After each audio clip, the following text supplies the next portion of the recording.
കഥയെ ആരംഭിക്കുന്നത് തന്നെ രണ്ട് സഹോദരങ്ങളെ പരിചയപ്പെടുത്തിക്കൊണ്ടാണ്. ഗീഡോ എന്നും റോക്കോ എന്നുമായിരുന്നു അവരുടെ പേരുകൾ. അവരുടെ കുട്ടിക്കാലത്ത് അവർ പരസ്പരം ഒച്ചയുണ്ടാക്കുകയോ ബഹളം കൂട്ടുകയോ ഒന്നും തന്നെ ചെയ്തിട്ടില്ല. അത്രമേൽ സ്നേഹത്തോടെ ജീവിച്ചിരുന്ന രണ്ട് സഹോദരങ്ങൾ. എല്ലായ്പ്പോഴും അവർ ഒന്നിച്ചായിരുന്നു. ഒരിക്കൽ പോലും പരസ്പരം അവർ പോരടിക്കുകയോ വഴക്കുകൂടുകയോ എന്തെങ്കിലും പ്രശ്നങ്ങൾ ഉണ്ടാക്കുകയോ ചെയ്തിട്ടില്ല.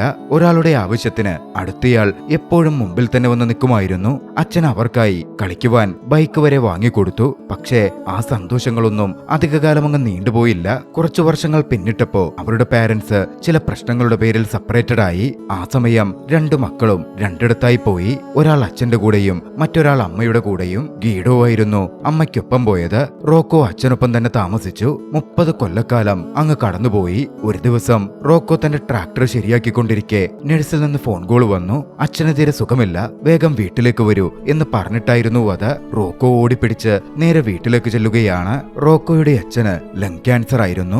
അവസാന സ്റ്റേജ് ആണ്. അന്ന് കുറച്ച് ബുദ്ധിമുട്ടിലായിരുന്നെങ്കിലും കുറച്ചു കഴിഞ്ഞപ്പോ ആരോഗ്യം മെച്ചപ്പെട്ടു. റോക്കോയുടെ അച്ഛൻ പതിവ് പോലെ സിഗരറ്റൊക്കെ കത്തിച്ചു വലിച്ചിരിക്കാൻ തുടങ്ങി. ഒരു ഘട്ടത്തിൽ റോക്കോയുടെ കൈ പിടിച്ച് അടുത്തേക്ക് വാ മോനെ എന്ന മട്ടിൽ അച്ഛൻ പറഞ്ഞു. എന്തോ ഇമ്പോർട്ടന്റ് കാര്യം പറയാനായിരിക്കും എന്ന് കരുതി റോക്കോ അടുത്തേക്ക് ചെന്നു. പക്ഷെ അച്ഛൻ അവനോട് പറഞ്ഞത് എനിക്ക് മുള്ളാനുള്ള പാത്രം എടുക്കടാ എന്നായിരുന്നു. റോക്കോക്ക് അക്ഷരാർത്ഥത്തിൽ ചെറിയൊരു നിരാശ തോന്നി. എന്തെങ്കിലും ഒരു ഇമ്പോർട്ടന്റ് ആയ കാര്യം പറയാനായിരിക്കും എന്നായിരുന്നു റോക്കോ ചിന്തിച്ചത്. എന്തായാലും അച്ഛൻ പറഞ്ഞതാണല്ലോ. ബാത്റൂമിൽ പോയി മുള്ളാനുള്ള പാത്രമൊക്കെ എടുത്ത് റോക്കോ തിരികെ വരികയാണ്. തിരികെ എത്തിയവൻ ആ കാഴ്ച കണ്ടൊന്ന് സ്തബ്ധനായി പോയിരുന്നു. അച്ഛനതാ അനക്കമില്ലാതെ ഈ ലോകത്തോട് വിട പറഞ്ഞു കിടക്കുന്നു. അധികം വൈകാതെ ഫ്യൂണറൽ ചടങ്ങുകൾ നടന്നു. അടുത്ത ദിവസം പള്ളിയിൽ വെച്ച് നടക്കുന്ന ഫ്യൂണറൽ ചടങ്ങിനോടനുബന്ധിച്ച് പ്രസംഗത്തിനായി റോക്കോ വേദിയിലേക്ക് കയറി നിന്നു. ആ സമയമാണ് ഗീഡോ അങ്ങോട്ടേക്ക് കടന്നു വരുന്നത്. കഴിഞ്ഞ 30 കൊല്ലമായി ഒരു ബന്ധവും ഇല്ലാതിരുന്ന അവന്റെ സഹോദരൻ. എല്ലാവരും ഭക്തി നിർഭരമായിരിക്കുന്ന അവസരത്തിൽ അങ്ങോട്ടേക്ക് കടന്നു വന്ന ഗീഡോ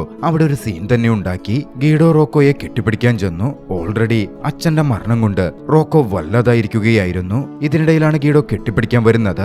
അത് 30 കൊല്ലം ഒരു ബന്ധുലാണ്ടിരുന്നിട്ട് പെട്ടെന്നൊരു ദിവസം ദേഷ്യം വന്ന റോക്കോ ഗീഡോയെ കുത്തിനു പിടിച്ചു. അവർ തമ്മിൽ എല്ലാവരുടെയും മുമ്പിൽ കിടന്ന് നല്ല രീതിയിൽ വഴക്കുകൂടുകയും തമ്മിത്തല്ലുകയും ചെയ്തു.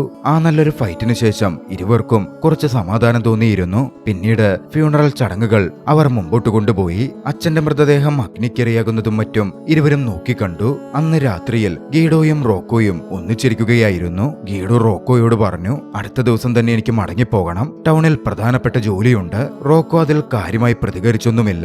പിന്നാലെ അച്ഛന്റെ വിൽപത്രമാണ് എന്ന് പറഞ്ഞ് ഒരു പേപ്പർ അവൻ ഗീഡോയുടെ കയ്യിൽ കൊടുത്തു. ഗീഡോ അത് തുറന്നു വായിച്ചു. കത്തിൽ എഴുതിയിരുന്നത് ഏറെക്കുറെ ഇപ്രകാരമായിരുന്നു. അമ്മയുടെ ഒപ്പം താമസിക്കാൻ ഗീഡോ തിരഞ്ഞെടുത്തപ്പോ അച്ഛൻ അവനോട് ഒരുപാട് വെറുപ്പ് തോന്നിയിരുന്നു. പക്ഷേ കാലക്രമേണ വയസ്സായപ്പോ അതിലൊരു തെറ്റുമുണ്ടായിരുന്നില്ല എന്നച്ഛൻ തിരിച്ചറിയുകയാണ്. ഗീഡോയോടുള്ള തന്റെ സ്നേഹവും മറ്റും അച്ഛൻ ആ കത്തിൽ പ്രതിപാദിക്കുന്നുണ്ടായിരുന്നു. തന്റെ അവസാന ആഗ്രഹമായി അച്ഛൻ അതിലൊരു കാര്യം കൂട്ടിച്ചേർത്തിട്ടുണ്ട്. ഗീഡോയും റോക്കോയും ഒന്നിച്ച് തന്റെ ചിതാഭസ്മം അവരുടെ അമ്മയുടെ കുഴിമാടത്തിൽ വിതരണം എന്നതായിരുന്നു അത്. ഗീഡോ പിന്നാലെ റോക്കോയുടെ അടുത്തേക്ക് വന്നു. റോക്കോയുടെ അടുക്കൽ അച്ഛൻ എഴുതി വെച്ചിരുന്ന അവസാന ആഗ്രഹത്തെപ്പറ്റി പറഞ്ഞു. വെറുതെ ഹാങ് ഔട്ട് ചെയ്ത് ബോറായിരിക്കാൻ അവർ ഉദ്ദേശിച്ചിരുന്നില്ല. അതുകൊണ്ട് അവർ പിങ് പോങ് കളിക്കാൻ ആരംഭിച്ചു. ആദ്യമെല്ലാം പഴയ പോലെ തന്നെ ആയിരുന്നു. ഇരുവരും തമ്മിൽ അത്ര വലിയ ബോണ്ടിംഗ് ഒന്നും ഉണ്ടാവുന്നുണ്ടായിരുന്നില്ല. പക്ഷെ കളി തുടർന്നപ്പോൾ അതൊരു വാശിയേറിയ മത്സരമായി മാറി. കുറച്ചധികം നേരം കളിച്ചതും ഇരുവരും അവശരായിരുന്നു. രണ്ടുപേരും ഒന്നിച്ച് ആ പിങ് പോങ് ടേബിളിന്റെ അടിയിലേക്ക് കടന്നു. കുട്ടിക്കാലത്ത് അവർ ഒന്നിച്ച് ചെയ്യണമെന്ന് ആഗ്രഹിച്ച കുറെ കാര്യങ്ങളെപ്പറ്റി അവർ സംസാരിച്ചു തുടങ്ങി. പാരന്റ്സിന്റെ സെപ്പറേഷൻ കാരണം അവർക്കൊരിക്കലും ചെയ്യാൻ പറ്റാതെ പോയ ഒരു ബക്കറ്റ് ലിസ്റ്റ് തന്നെ ഉണ്ടായിരുന്നു. രസകരമായ ലിസ്റ്റായിരുന്നു. ഒരുപാട് പെൺകുട്ടികളെ ഒരു യാത്ര പോയി കണ്ടുമുട്ടണം. ഇതിനിടയിൽ റെസ്റ്റോറന്റിൽ കയറി പണം കൊടുക്കാതെ ഭക്ഷണം കഴിക്കണം. ബൈക്കർ ഗ്യാങ്ങുമായി പ്രശ്നമുണ്ടാക്കി ഒരു ചേസിംഗ് ഒക്കെ നടത്തണം. രാത്രി മുഴുവനും നിന്ന് പാർട്ടി ചെയ്യണം. മാത്രമല്ല ചില മയക്കുമരുന്നുകളൊക്കെ ഉപയോഗിച്ച് നോക്കണം. എല്ലാത്തിലും ഉപരിയായി ഇതൊന്നും ഒറ്റയ്ക്ക് ചെയ്യണമെന്നല്ല, അവരിരുവരും ഒന്നിച്ചു ചെയ്യണം എന്നതായിരുന്നു ഇരുവരുടെയും ആഗ്രഹം. റോക്കോ പറഞ്ഞു, നാളെ നീ പോയി കഴിഞ്ഞാൽ ഞാനെന്തായാലും നമ്മുടെ ഈ പഴയ ആഗ്രഹങ്ങളുണ്ടല്ലോ അതിലേതെങ്കിലും ഒന്ന് നിറവേറ്റണം എന്ന് വിചാരിച്ചിരിക്കുകയായിരുന്നു. ഗീഡോക്ക് ആ സമയം റോക്കോയുടെ കൂടെ അത്തരത്തിലെന്തെങ്കിലും ചെയ്താലോ എന്ന് തോന്നി. കുട്ടിക്കാലത്ത് അവർക്കിരുവർക്കും ചെറിയൊരു മോപ്പഡ് ഉണ്ടായിരുന്നു. അതായത് നമ്മുടെ ലൂണയൊക്കെ പോലത്തെ വണ്ടി. ആ വണ്ടിയിൽ അവരുടെ ബക്കറ്റ് ലിസ്റ്റ് ലിസ്റ്റിലെ ഒരു കാര്യം പൂർത്തീകരിക്കാൻ അവരൊന്നിച്ച് പുറപ്പെടാൻ തീരുമാനിച്ചു. ഇരുവരും അവിടെ ഉണ്ടായിരുന്ന അവരവരുടെ വണ്ടിയെടുത്തു. പരമാവധി 50 km/h മാത്രം സഞ്ചരിക്കുന്ന ഒരു വണ്ടിയായിരുന്നു അത്. അവരുടെ ബക്കറ്റ് ലിസ്റ്റിലെ പ്രധാനപ്പെട്ട ഒരു സംഗതി ആ വാഹനവുമായി രാത്രി സിറ്റി മുഴുവൻ കറങ്ങുക. അതായിരുന്നു അന്നവർ പ്രവർത്തിക്കാൻ തീരുമാനിച്ചത്. വണ്ടിയോടിച്ച് ഏറെ രസകരമായി ശബ്ദമുണ്ടാക്കി ചിരിച്ചു കളിച്ച് അന്ന് സിറ്റിയിലൂടെ മുഴുവൻ അവരവരുടെ ആ വാഹനം ഓടിച്ചു. വളരെ പെട്ടെന്ന് തന്നെ അവരുടെ പഴയ സ്ട്രെയിൻഡായ റിലേഷൻഷിപ്പ് ഒരു ട്രാക്കിലേക്ക് എത്തിയിരുന്നു. പരസ്പരം സ്നേഹ വായ്പകളും സാഹോദര്യ സ്നേഹവും അവരുടെ ഉള്ളിൽ വളർന്നു വന്നു. പുലർച്ചെയായപ്പോഴേക്കും വണ്ടിയോടിക്കുന്ന ഗീഡോയ്ക്ക് ആകെ വല്ലായ്മ അനുഭവപ്പെട്ടിരുന്നു. നല്ല രീതിയിൽ ഉറക്കവും വന്നു. ഒരു ഘട്ടത്തിൽ വണ്ടി ചെരിഞ്ഞ് താഴെ വീണ ഗീഡോ താഴെ കിടക്കാൻ തുടങ്ങി. റോക്കോയും അങ്ങോട്ടേക്ക് വന്നു. റോക്കോ ഗീഡോയെ സഹായിക്കാൻ ചെന്നപ്പോൾ റോക്കോ പറഞ്ഞു, എന്റെ ബാഗിൽ അച്ഛന്റെ ചിതാഭസ്മം ഉണ്ടായിരുന്നു, അതതാ താഴേക്ക് വീണു, നീ അതങ്ങ് എടുത്തുകൊണ്ടുവന്നേ. റോക്കോ പോയി അതെടുത്തിട്ട് വന്നു. ഈ ചിതാഭസ്മം എങ്ങനെ ഗീഡോ എടുത്തു എന്ന കാര്യത്തിൽ റോക്കോക്കൊപ്പം ഒരു പിടിയും കിട്ടുന്നുണ്ടായിരുന്നില്ല. ഗീഡോ പിന്നാലെ കാര്യം പറഞ്ഞു, ഇന്നലെ രാത്രി ഈ അഡ്വഞ്ചർ ട്രിപ്പിന്റെ കാര്യം പറഞ്ഞപ്പോ നിന്നെ ഈ വണ്ടിയിൽ തന്നെ ഫ്രാൻസിലേക്ക് കൊണ്ടുപോകാനാ ഞാൻ ഉദ്ദേശിച്ചത്. അവിടെ അമ്മയുടെ കുഴിമാടത്തിൽ ചെന്ന് അച്ഛന്റെ ചിതാഭസ്മം വിതറുകയും ചെയ്യാമല്ലോ. ഗീഡോ ആദ്യമേ തന്നോട് ഇക്കാര്യമൊന്നും പറയാതിരുന്നതിൽ റോക്കോക്ക് ഗീഡോയോട് ദേഷ്യം തോന്നി. റോക്കോ കുറച്ചധികം അപ്സെറ്റുമായി. ഗീഡോ അവിടെ നിന്ന് വണ്ടിയെടുത്ത് റോക്കോയെ വിട്ട് പോവാൻ തുടങ്ങുകയാണ്. കുറച്ചു സമയം പിന്നിട്ടതും വണ്ടിയോടിച്ച് റോക്കോ ഗീഡോയുടെ ഒപ്പത്തിനൊപ്പം എത്തിച്ചേർന്നിരുന്നു. മനസ്സുമാറിയ റോക്കോ ഗീഡോയോടൊപ്പം ഫ്രാൻസിലേക്ക് അമ്മയുടെ കുഴിമാടത്തിനടുത്തേക്ക് അച്ഛന്റെ അവസാന ആഗ്രഹം പൂർത്തീകരിക്കാൻ പോവാൻ തീരുമാനിച്ചു കഴിഞ്ഞിരുന്നു. തനിക്കും തന്റെ അച്ഛന്റെ അവസാന ആഗ്രഹം പൂർത്തിയാക്കണം, അതിന് ഞാൻ നിന്റെ കൂടെയുണ്ട് എന്ന് ഗീഡോയോട് റോക്കോ പറഞ്ഞു. പിന്നാലെ ഇരുവരും തങ്ങളുടെ മോപ്പഡ്സിൽ ഫ്രാൻസിലേക്ക് യാത്ര തിരിക്കുകയാണ്. പരസ്പരം സംസാരിച്ചും തമാശകൾ പറഞ്ഞും കളിച്ച് ചിരിച്ചുമൊക്കെയായിരുന്നു അവരുടെ യാത്ര. പോകുന്ന വഴിയിൽ അവരൊരു റെസ്റ്റോറന്റിൽ കയറി. ആ സമയം ഗീഡോ താൻ വഴിയിൽ നിന്ന് കരുതിയിരുന്ന ഒരു ചത്ത പാറ്റയെ എടുത്തു കാണിച്ചു. ചെറുപ്പത്തിലെ അവരുടെ ബക്കറ്റ് ലിസ്റ്റിൽ ഒരു സംഭവം ഉണ്ടായിരുന്നല്ലോ, റെസ്റ്റോറന്റിൽ കയറി ഭക്ഷണം കഴിച്ചിട്ട് പണം കൊടുക്കാതെ പോരണമെന്ന്. അതിനുവേണ്ടി ഗീഡോ കണ്ടെത്തിയ വഴിയായിരുന്നു അത്. ഗീഡോ അക്കാര്യം റോക്കോയോട് പറയുകയും ചെയ്തു. ഒരു ഘട്ടത്തിൽ ഗീഡോ വിദഗ്ധമായി പാറ്റയെ ഭക്ഷണത്തിലിട്ട് ഇളക്കി റെസ്റ്റോറന്റ് ഓണറെ വിളിച്ച് അത് കാണിച്ചു കൊടുത്തു. പക്ഷേ ഗീഡോയുടെ പ്ലാൻ നല്ല അടിപൊളിയായി പാളി. ഗീഡോ പാറ്റയിടുന്നത് അവിടുത്തെ ഷെഫ് നേരിട്ട് കണ്ടിരുന്നു. ഗീഡോ ആകെ നാണം കെട്ടു. പെട്ടെന്ന് തന്നെ പ്രശ്നമാവാതിരിക്കാൻ പണം കൊടുത്ത് റോക്കോയെയും കൂട്ടിക്കൊണ്ട് ഗീഡോ പുറത്തു ചാടി. അന്ന് രാത്രി ഒരു ഹോട്ടലിൽ റൂം എടുത്ത് അവരവിടെ തങ്ങിയിരുന്നു. ഇരുവർക്കും ശാന്തമായ ഉറക്കം ലഭിച്ച ഒരു രാത്രി. പിറ്റേന്ന് പുലർച്ചെ ഇരുവരും ബ്രേക്ക്ഫാസ്റ്റ് കഴിക്കാനിരുന്നു. അപ്പോഴാണ് ഗീഡോ അത് പറയുന്നത്, ഇന്ന് ടൗണിൽ തനിക്കൊരു പ്രധാനപ്പെട്ട മീറ്റിംഗ് ഉണ്ട്, അതുകൊണ്ട് നമ്മുടെ ഈ ട്രിപ്പ് തുടരാൻ സാധിക്കില്ല. റോക്കോയ്ക്ക് സഹോദരന്റെ സ്വഭാവം ഗീഡോയുടെ സ്വഭാവം നന്നായിട്ട് മുമ്പേ അറിയാമായിരുന്നു. അവനത് മുൻകൂട്ടി പ്രതീക്ഷിച്ചതുമാണ്. അച്ഛന്റെ അവസാന ആഗ്രഹമൊന്നും ഗീഡോക്കൊരു വിഷയമേ ആയിരിക്കില്ല എന്നവൻ കരുതിയിരുന്നു. അതുപോലെ തന്നെ സംഭവിക്കുന്നു. എന്തായാലും ഗീഡോ പോവുകയാണല്ലോ, ഇനി നിന്നിട്ട് കാര്യമില്ല എന്ന് മനസ്സിലാക്കിയതും റോക്കോ വണ്ടിയുമെടുത്ത് ഗീഡോക്ക് മുമ്പേ പുറപ്പെട്ടു. കുറച്ചു കഴിഞ്ഞതും ഗീഡോ വണ്ടിയോടിച്ച് റോക്കോയുടെ ഒപ്പം തന്നെ എത്തിച്ചേരുകയാണ്. താൻ തന്റെ മീറ്റിംഗ് ക്യാൻസൽ ചെയ്തെന്നും ട്രിപ്പുമായി മുമ്പോട്ട് പോവാൻ തീരുമാനിച്ചു എന്നും ഗീഡോ റോക്കോയോട് പറഞ്ഞു. റോക്കോയ്ക്കും ചെറിയൊരു സന്തോഷം തോന്നിയിരുന്നു. അന്ന് മുഴുവൻ അവരാ വണ്ടിയിൽ യാത്ര ചെയ്തു. ഒടുവിൽ സന്ധ്യയോടെ അവരൊരു കഫേയിലെത്തിയിരിക്കുമ്പോ സുന്ദരികളായ രണ്ട് സ്ത്രീകളെ അവർ പരിചയപ്പെടുകയാണ്. അവരിരുവരെയും ഇംപ്രസ് ചെയ്യിക്കാൻ വേണ്ടി ഗീഡോയും റോക്കോയും സംസാരിക്കുന്ന കൂട്ടത്തിൽ തങ്ങൾക്ക് അടിപൊളി ഡാൻസിംഗ് സ്കില്ലുകളാണുള്ളത് എന്ന് പറഞ്ഞങ്ങ് കത്തിക്കയറി. പക്ഷേ ആ സ്ത്രീകൾ ഡാൻസ് ചെയ്ത് കാണിക്കുന്നു പറയും എന്നവർ കരുതിയിരുന്നേയില്ല. അവരത് ആവശ്യപ്പെട്ടതും ഗീഡോക്കും റോക്കോക്കും മുമ്പിൽ മറ്റ് വഴികളുണ്ടായിരുന്നില്ല. അവർ എഴുന്നേറ്റ് നിന്ന് വളരെ ബാലിശമായ രീതിയിൽ ചില സ്റ്റെപ്പുകൾ കാണിച്ചു. അതാ സ്ത്രീകളെയും അവിടെയുള്ള മറ്റു പലരെയും ചിരിപ്പിച്ചിരുന്നു. പക്ഷേ ഗീഡോയും റോക്കോയും തങ്ങളുടെ കോൺഫിഡൻസ് കളഞ്ഞില്ല. അവർക്കറിയാവുന്ന ഡാൻസ് മൂവ്മെന്റുകൾ കോൺഫിഡന്റ് ആയി തന്നെ അവർ അവതരിപ്പിച്ചു. എന്തിനേറെ പറയുന്നു, കഫയിലുള്ളവരുടെ ശ്രദ്ധ അത് പിടിച്ചുപറ്റി. അവരിൽ പലരും അത്ര സിമ്പിളായി ഡാൻസ് കളിക്കുന്ന ഗീഡോയുടെയും റോക്കോയുടെയും കൂടെ ചേർന്ന് ഡാൻസ് കളിക്കാൻ ആരംഭിച്ചു. അന്നത്തെ സ്ത്രീകൾക്കൊപ്പമുള്ള പാർട്ടി കൂടലും ഒക്കെ കഴിഞ്ഞപ്പോ ഗീഡോയും റോക്കോയും ഒന്നിച്ചിരുന്ന് സംസാരിച്ചു. ഗീഡോ റോക്കോയോട് ചോദിച്ചു, നീ എന്താ ഇപ്പോഴും ഇങ്ങനെ സിംഗിളായിട്ട് തന്നെ ഇരിക്കുന്നേ? ചെറുപ്പത്തില് പെൺകുട്ടികളോട് കമ്മ്യൂണിക്കേറ്റ് ചെയ്യാനും അവരെ വലയിലാക്കാനുമൊക്കെ നിനക്ക് വലിയ കഴിവുണ്ടായിരുന്നതാണല്ലോ. നിനക്കറിയാനിട്ടാണ് ഡേറ്റ് ചെയ്യാനും ഒന്നിനും എനിക്ക് പിന്നീട് സമയം കിട്ടിയിട്ടില്ല. സംഭവം എന്തെന്നാൽ റോക്കോയെ പറ്റി ഗീഡോ അറിയാത്ത ഒരുപാട് കാര്യങ്ങളുണ്ടായിരുന്നു. നിനക്കറിയാനിട്ടാണ് അച്ഛന് ലങ് ക്യാൻസർ ഉണ്ടായിരുന്നത് മാത്രമായിരുന്നില്ല പ്രശ്നം. അമ്മയും നീയും അച്ഛനെയും എന്നെയും വിട്ടു പോയപ്പോ അച്ഛനാകെ തകർന്നുപോയി. പുകവലിയും മദ്യപാനവും ഒന്നുമില്ലാതിരുന്ന നമ്മുടെ അച്ഛൻ അതോടെ മദ്യപിക്കാനും പുകവലിക്കാനും ഒക്കെ തുടങ്ങി. വീട്ടുകാര്യങ്ങളിലൊന്നും ശ്രദ്ധ കൊടുക്കാതായി. പിന്നെ ഞാനെങ്ങനെ എന്റെ ഫ്യൂച്ചർ നോക്കാൻ നോക്കാനാ, എന്റെ കാര്യങ്ങളിൽ എങ്ങനെ ശ്രദ്ധ കേന്ദ്രീകരിക്കാനാ? വീട് നോക്കാനും അച്ഛനെ നോക്കാനുമല്ലാതെ എനിക്ക് മറ്റൊന്നിനും നേരം കിട്ടിയിരുന്നില്ല. എല്ലാത്തിലുമുപരി എനിക്കന്ന് കുടുംബമെന്ന് പറയാൻ ആകെ അച്ഛൻ മാത്രമല്ലേ ഉണ്ടായിരുന്നത്. ആ അച്ഛനെ എത്ര മോശമാണെങ്കിലും ഞാനെങ്ങനെ വിട്ടുകളയുന്നത്? റോക്കോ അത് പറഞ്ഞതും ഗീഡോക്ക് ചെറിയൊരു വിഷമം തോന്നി. എന്തായാലും അടുത്ത ദിവസം അവർ വീണ്ടും യാത്ര തുടരുകയാണ്. അന്നത്തെ ദിവസത്തെ യാത്രയിൽ അവരൊരു ചൈനീസ് റെസ്റ്റോറന്റിൽ കയറി. കുട്ടിക്കാലത്തെ അവരുടെ വലിയൊരു ആഗ്രഹമായിരുന്നു എല്ലാ ചൈനീസ് ഡിഷസും എക്സ്പ്ലോർ ചെയ്യണമെന്നത്. ഗീഡോ കയറി ഒരുപാട് ഡിഷസുകൾ ഓർഡർ ചെയ്യാൻ ആരംഭിച്ചു. പക്ഷെ റോക്കോ പറഞ്ഞു, എനിക്കങ്ങനെ ഒന്നും വേണ്ട, എനിക്ക് കഴിക്കാൻ നിസാര ഭക്ഷണം മതി, ഭക്ഷണം വേസ്റ്റ് ആക്കാൻ ഞാൻ ഉദ്ദേശിക്കുന്നില്ല. പക്ഷെ ഗീഡോ റോക്കോയെ നിർബന്ധിച്ചു. ഇതൊക്കെ ഒറ്റത്തവണത്തെ ആഗ്രഹമല്ലേ, നിനക്കിഷ്ടമുള്ളത് അത്രയും ഓർഡർ ചെയ്യ്. റോക്കോ പക്ഷെ തയ്യാറാവുന്നുണ്ടായിരുന്നില്ല. വൈകാതെ ഭക്ഷണം വന്നു തുടങ്ങി. രുചികരമായ ഓരോ ഭക്ഷണവും ഗീഡോയുടെ മുമ്പിൽ നിരത്തപ്പെട്ടു. റോക്കോക്കും അത് കണ്ട് പിടിച്ചു നിൽക്കാൻ സാധിച്ചില്ല. ഗീഡോ നിർബന്ധിച്ചപ്പോ ഓരോ ബൈറ്റ് എടുത്താണ് റോക്കോ തുടങ്ങിയതെങ്കിലും പിന്നീട് അവിടെയുള്ള ഭക്ഷണം മുഴുവൻ കഴിച്ചു തീർക്കുന്നതിലേക്ക് റോക്കോയെ അത് കൊണ്ടെത്തിക്കുകയാണ്. ഗീഡോയും റോക്കോയും അന്ന് വയറ് പൊട്ടുന്ന തരത്തിൽ കഴിച്ചു. എന്തായാലും അവരുടെ ബക്കറ്റ് ലിസ്റ്റിലെ ഒരാഗ്രഹം കൂടി പൂർത്തിയായി. വീണ്ടും അവർ യാത്ര തുടരുകയാണ്. യാത്ര പോകുന്ന സമയത്ത് ഒരു കപ്പിൾസ് അവരോട് ലിഫ്റ്റ് ചോദിച്ചു. അവരൊരു പാർട്ടിക്ക് പോവുകയാണെന്നും തങ്ങളെ ഡ്രോപ്പ് ചെയ്യാമോ എന്നുമായിരുന്നു അവർ ചോദിച്ചത്. ഗീഡോയും റോക്കോയും അതിന് സമ്മതിച്ചു. അങ്ങനെ ആ പാർട്ടി നടക്കുന്നിടത്തേക്ക് അവരും എത്തിച്ചേർന്നു. അവിടെ എത്തിയതും ആ കപ്പിൾസ് അവരെ പാർട്ടിയിലേക്ക് ക്ഷണിച്ചു. ഇരുവർക്കും അത് സന്തോഷമായിരുന്നു. അന്ന് രാത്രി മുഴുവൻ ഇരുവരും അവിടെ പാർട്ടി ചെയ്യുകയാണ്. പാർട്ടിക്കിടയിൽ തിമിർത്ത് ഡാൻസ് കളിച്ച് മനസ്സ് തുറന്നു നിൽക്കുന്ന സമയം റോക്കോ ഗീഡോയോട് പറഞ്ഞു, എനിക്കൊരു കുട്ടിയുണ്ടായിരുന്നെങ്കിൽ എന്ന് ഞാൻ ആഗ്രഹിക്കുന്നുണ്ട്. ആ സമയമാണ് ഗീഡോ റോക്കോയോട് പറയുന്നത്, എനിക്കിപ്പോൾ തന്നെ ഒരു മകനുണ്ടെന്ന്. അത് കേട്ടതും റോക്കോ ഒന്ന് ഞെട്ടിയിരുന്നു. ഗീഡോക്കൊരു മകനുണ്ടെന്ന കാര്യം റോക്കോക്ക് അറിവേ ഉണ്ടായിരുന്നില്ല.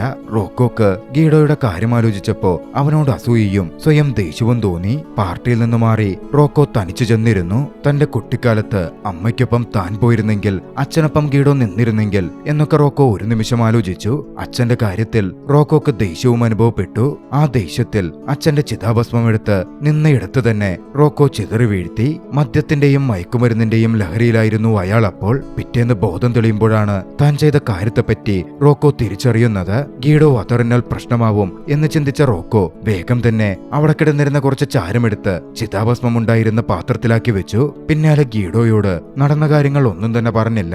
അടുത്ത ദിവസം അവർ വീണ്ടും യാത്ര തുടർന്നു. അന്ന് രാത്രി തങ്ങുന്നിടത്ത് വെച്ച് അവർ ഭക്ഷണം കഴിക്കാൻ വേണ്ടിയിരുന്നപ്പോ റോക്കോ ഗീഡോയോട് അവന്റെ മകനെ പറ്റി ചോദിച്ചു. മകൻ എങ്ങനെയാണ് ഇരിക്കുന്നതെന്ന് തിരക്കി. പക്ഷേ ഗീഡോക്ക് അതിന് മറുപടി പറയാൻ പറ്റുന്നുണ്ടായിരുന്നില്ല. പിന്നാലെ തനിക്കറിയാവുന്ന കാര്യം ഗീഡോ എക്സ്പ്ലെയിൻ ചെയ്തു. താനും തന്റെ ഗേൾഫ്രണ്ടും ബ്രേക്കപ്പ് ആയ ശേഷം ഒരു ദിവസം അവളിൽ നിന്നൊരു ലെറ്റർ വന്നു. അതിൽ അവർക്കൊരു മകൻ പിറന്നെന്നും മറ്റും ഉണ്ടായിരുന്നു. മകന്റെ പേര് ലൂക്ക എന്നാണെന്നും മറ്റുമായിരുന്നു അതിൽ എഴുതിയിരുന്നത്. കൊല്ലം ഇപ്പോ 19 ലൂക്കയ്ക്ക് ഇപ്പോ 18 വയസ്സ് കാണും. അന്ന് തൊട്ട് ലൂക്കയെ കാണാൻ പോയാലോ എന്ന് ഗീഡോ ചിന്തിക്കുന്നതാണ്. പക്ഷേ മകനെ കണ്ടാൽ എന്തു ചെയ്യും, എങ്ങനെയായിരിക്കും കൂടിക്കാഴ്ച എന്നുള്ള ഭയമൊക്കെ ഉള്ളതുകൊണ്ട് അന്നേ വരെ ഗീഡോ പോയിട്ടില്ല. റോക്കോ പറഞ്ഞു, ആദ്യം നീ പോയി മകനെ കാണ്, പിന്നെയല്ലേ ബാക്കി കാര്യങ്ങൾ, എന്നിട്ടെന്താ വേണ്ടതെന്ന് നോക്കാം. എന്തായാലും അന്ന് ഗീഡോക്കൊപ്പം ഗീഡോ മകനെ കാണാൻ പോകുമ്പോൾ കൂടെ ചെല്ലാൻ റോക്കോയും തീരുമാനിച്ചു. അവർ അവിടെ നിന്ന് നേരെ പുറപ്പെട്ടു പോയത് ഗീഡോയുടെ എക്സ് ഗേൾഫ്രണ്ടിന്റെ വീട്ടിലേക്കായിരുന്നു. അവർ അങ്ങനെ ഗീഡോയുടെ എക്സ് ഗേൾഫ്രണ്ടിന്റെ വീടിന്റെ മുമ്പിലെത്തി. പക്ഷേ അകത്തേക്ക് പോവാനും കോളിംഗ് ബെൽ അടിക്കാനും ഗീഡോക്ക് മടിയാണ്. ഒടുവിൽ റോക്കോ ചെന്നു. കോളിംഗ് ബെൽ അടിക്കാൻ നിന്നപ്പോ അതാ ഗീഡോയുടെ എക്സ് ഗേൾഫ്രണ്ട് മകനുമായി പുറത്തേക്ക് വരുന്നു. റോക്കോ ഗീഡോയോട് അകത്തേക്ക് ചെല്ലാനൊക്കെ പറഞ്ഞതാണ്. പക്ഷെ ഗീഡോ വല്ലാതെ നെർവസ് ആയിരുന്നു. അതുകൊണ്ട് ദൂരെ നിന്ന് തന്റെ എക്സ് ഗേൾഫ്രണ്ടിനെയും മകനെയും ഗീഡോ നിരീക്ഷിച്ചുകൊണ്ടിരുന്നു. റോക്കോയും കൂടെ നിന്നു. അവർ നേരെ അവിടെ നിന്ന് പാർക്കിൽ പോയി. അവിടെ ലൂക്കയും കൂട്ടുകാരും കളിക്കുന്നുണ്ടായിരുന്നു. തന്റെ മകൻ കളിക്കുന്നതും മറ്റും ഗീഡോ നോക്കിക്കണ്ടു. കുറച്ചു നേരം കഴിഞ്ഞതും റോക്കോക്ക് ബോറടിക്കുന്നുണ്ടായിരുന്നു. റോക്കോ കുട്ടികളോടൊപ്പം കളിക്കാൻ ഇറങ്ങി. ഗീഡോയെയും അവൻ കളിക്കാൻ ക്ഷണിച്ചു. കുട്ടികൾക്കൊപ്പം അന്നവർ കളിക്കുന്നുണ്ട്. കളിയൊക്കെ കഴിഞ്ഞപ്പോ ലൂക്കക്കും കൂട്ടുകാർക്കുമൊപ്പം കുറച്ചുനേരം അവർ ഹാങ് ഔട്ട് ചെയ്തു. തന്റെ മകനൊപ്പം അത്തരത്തിൽ രസകരമായി സമയം ചിലവഴിക്കുന്ന ആ നിമിഷങ്ങൾ ഗീഡോക്ക് ഒരുപാട് ഇഷ്ടപ്പെട്ടിരുന്നു. ലൂക്കയോട് താനാണ് അവന്റെ അച്ഛനെന്ന് ഗീഡോ പറഞ്ഞിട്ടില്ലെങ്കിൽ കൂടിയും അന്ന് ഗീഡോക്ക് വല്ലാത്തൊരു സമാധാനവും സന്തോഷവും അനുഭവപ്പെട്ടു. ലൂക്ക അവിടെ നിന്നും സങ്കടത്തിലാവുന്നത് എന്തുകൊണ്ടോ കാണാൻ ഗീഡോക്ക് തോന്നിയില്ല. അതുകൊണ്ട് തന്നെ കാര്യങ്ങളൊന്നും അവനോട് തുറന്നു പറയാതെ ഗീഡോയും റോക്കോയും അവിടെ നിന്ന് മടങ്ങുകയാണ്. പോകുന്നതിനു മുമ്പ് ലൂക്കക്കടുത്ത് ഗീഡോ ഒരു സിഗരറ്റ് ചോദിച്ചു വാങ്ങിയിരുന്നു. അന്ന് അവിടെ നിന്ന് പോരുമ്പോ രാത്രിയിൽ ഗീഡോയും റോക്കോയും സംസാരിച്ചു. അച്ഛന്റെ ചിതാഭസ്മം നിമഞ്ജനം ചെയ്ത ശേഷം ഗീഡോ മകനെ കാണാൻ പോരുമോ എന്ന് റോക്കോ ചോദിച്ചു. റോക്കോ എന്തിനാ അതിലൊക്കെ ഇടപെടുന്നേ, അത് നിന്റെ കാര്യമല്ലല്ലോ എന്നായിരുന്നു ഗീഡോയുടെ മറുചോദ്യം. റോക്കോക്ക് അതത്രയ്ക്ക് അങ്ങോട്ടേക്ക് ഇഷ്ടപ്പെട്ടില്ല. അവർ തമ്മിലുള്ള ആർഗ്യുമെന്റ് കനത്തു. അതിനിടയിലേക്ക് അച്ഛന്റെയും അമ്മയുടെയും ഡിവോഴ്സ് വിഷയവും കടന്നു വന്നു. അതിന് കാരണം റോക്കോയും ഗീഡോയുമാണ് എന്ന തരത്തിൽ അവർ പരസ്പരം കുറ്റപ്പെടുത്തിക്കൊണ്ടിരുന്നു. ഒടുവിൽ ദേഷ്യം വന്ന് റോക്കോ അവിടെ നിന്ന് പോരുകയാണ്. അടുത്ത ദിവസം റോക്കോ തന്റെ വണ്ടിയിൽ സഞ്ചരിച്ചു കൊണ്ടിരിക്കെ ഗീഡോ വീണ്ടും റോക്കോയുടെ അടുത്തേക്ക് ഓടിച്ചെത്തി. ആദ്യം റോക്കോ അവനെ കൂടുതൽ മൈൻഡ് ചെയ്തൊന്നുമില്ല. റോക്കോ അപ്പോഴും ദേഷ്യത്തിലായിരുന്നു. പക്ഷേ കുറച്ചു സമയം ഒന്നിച്ച് യാത്ര ചെയ്തതും വീണ്ടും ദേഷ്യമൊക്കെ മറന്ന് അവർ വീണ്ടും സൗഹൃദത്തിലായി. യാത്രാമധ്യേ ഒരു കഫേയിൽ ഭക്ഷണം കഴിക്കാൻ അവർ കയറി. ആ സമയം അവിടെ ഒരു ബൈക്കർ ഗ്യാങ് ടേബിൾ ടെന്നീസ് കളിക്കുന്നുണ്ടായിരുന്നു. ഇരുവരും അവിടെ ഇരുന്നവരെ കളിയാക്കാൻ തുടങ്ങി. ബൈക്കർ ഗ്യാങ്ങിനും ചൊറിയാതിരിക്കുമോ, ഗീഡോയെയും റോക്കോയെയും തങ്ങൾക്കൊപ്പം ടേബിൾ ടെന്നീസ് ബെറ്റ് വെച്ച് കളിക്കാൻ അവർ ക്ഷണിക്കുകയാണ്. ഗീഡോയും റോക്കോയും തങ്ങൾ വിജയിക്കുമെന്ന ദുർവാശിയിൽ അതങ്ങ് ഏറ്റുപിടിച്ചു. ഇരുവരും കളിക്കാനിറങ്ങി. ഗീഡോയും റോക്കോയും വിജയിച്ചാൽ അവർക്ക് 500 യൂറോ ലഭിക്കും. മറുവശത്ത് ബൈക്കർ ഗ്യാങ്ങാണ് വിജയിക്കുന്നതെങ്കിൽ അവരുടെ വണ്ടികൾ അവരെടുക്കും. ആദ്യഘട്ടത്തിലൊക്കെ കളി വളരെ മികച്ച രീതിയിലായിരുന്നു വന്നിരുന്നത്. റോക്കോയും ഗീഡോയും വിജയിച്ചു നിൽക്കുകയുമായിരുന്നു. പക്ഷേ ബൈക്കർ ഗ്യാങ്ങും മുന്നിട്ട് വന്ന് ഏറെക്കുറെ തുല്യമായ അവസ്ഥയിലെത്തി. പക്ഷേ ഒടുവിലെ നീക്കത്തിൽ റോക്കോ ബോൾ അല്പം വലിച്ചടിച്ചതോടെ അത് ഔട്ടായി. അതോടെ ബൈക്കർ ഗ്യാങ് വിജയിച്ചു. എന്തിനേറെ പറയുന്നു, അവർ തങ്ങളുടെ ബൈക്കിന്റെ താക്കോൽ ബൈക്കർ ഗ്യാങ്ങിന് കൈമാറി. പക്ഷേ ബൈക്കർ ഗ്യാങ് കളിയാക്കാൻ തുടങ്ങിയപ്പോ ബൈക്കർ ഗ്യാങ്ങുമായി അവർ മൽപ്പിടുത്തത്തിലേർപ്പെട്ടു. ഒരു ഫൈറ്റിലേക്ക് കടന്നു. ഫൈറ്റിൽ റോക്കോക്കും ഗീഡോക്കും അത്യാവശ്യം നല്ല രീതിയിൽ ഇടികിട്ടിയിരുന്നു. ഒടുവിൽ ഒരു പബ്ലിക് ബാത്റൂം ഉപയോഗിച്ച് മുഖത്തേറ്റ മുറിവുകളൊക്കെ അവർ കഴുകിയും മറ്റും ക്ലീൻ ചെയ്തു. എങ്ങനെയെങ്കിലും തങ്ങളുടെ ആ വണ്ടികൾ തിരികെ നേടണം എന്ന് റോക്കോ പറഞ്ഞു. ബൈക്കർ ഗ്യാങ്ങിന്റെ അടുത്തേക്ക് പോയി നോക്കാം എന്നായിരുന്നു റോക്കോ നിർദ്ദേശിച്ചത്. അങ്ങനെ ഗീഡോയും റോക്കോയും ബൈക്കർ ഗ്യാങ്ങിന്റെ ഇടത്തേക്കെത്തി. അവരുടെ വണ്ടികൾ ഒരു വശത്തായി വെച്ചിരുന്നു. ബൈക്കർ ഗ്യാങ്ങിന്റെ ഹട്ടിന്റെ ടോയ്ലറ്റിനകത്തേക്ക് കടന്നു കയറി താക്കോൽ കൈവശപ്പെടുത്താൻ റോക്കോ ശ്രമിച്ചു. ബൈക്കർ ഗ്യാങ്ങിന്റെ നായ റോക്കോയെ കണ്ടെങ്കിലും അത് കുരയ്ക്കാതിരിക്കാൻ വേണ്ടത് റോക്കോ ചെയ്തു. പിന്നാലെ പുറത്തു കടന്ന് വണ്ടിയുമെടുത്ത് അവർ രക്ഷപ്പെട്ടു പോവാൻ നോക്കുകയാണ്. പക്ഷേ ബൈക്കർ ഗ്യാങ്ങിലെ ഒരു മെമ്പർ അവർ വണ്ടിയെടുത്ത് പോകുന്നത് കണ്ടിരുന്നു. ബൈക്കർ ഗ്യാങ് തോക്കും മറ്റുമെടുത്ത് പിന്നാലെ വന്നു. ഗീഡോയ്ക്ക് ഒരു ഘട്ടത്തിൽ തന്റെ വണ്ടി ഉപേക്ഷിച്ച് റോക്കോയുടെ വണ്ടിയിൽ കയറി രക്ഷപ്പെടേണ്ടി വന്നു. ബൈക്കർ ഗ്യാങ്ങിൽ ഒരാൾ ഷൂട്ട് ചെയ്തപ്പോ ഉയർന്ന ഒരിടത്തു നിന്ന് പൊന്തിയവർ താഴെ വീണു.